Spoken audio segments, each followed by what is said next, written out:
وقال ربکم ادعونی استجب لکم، اب یہ ہے وہ پھر دعا کی، اور تمہارا رب تو کہتا ہے کہ مجھے پکارو، میں تمہاری دعا سنوں گا، قبول کروں گا۔ ہم تو مائل بکرم ہیں، کوئی سائل ہی نہیں، مانگو مجھ سے۔ ایک حدیث میں آتا ہے کہ انسان کا معاملہ یہ کہ اس سے مانگا جائے تو اس سے گراں گزرتا ہے، مجھ سے کیوں مانگا۔ اللہ کا معاملہ یہ ہے کہ نہ مانگو گے تو وہ ناراض ہوگا، مانگو اس سے۔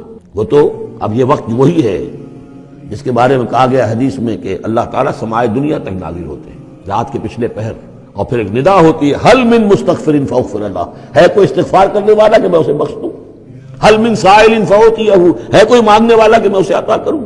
تو فرمایا وقال ربکم ادعونی استجب لکم ان الذین یستکبرون عن عبادتی سیدخلون جہنم داخرین، یقیناً وہ لوگ کہ جو میری عبادت سے تکبر کی بنا پر اعراض کرتے ہیں وہ داخل ہوں گے جہنم میں ذلیل اور خوار ہو کر۔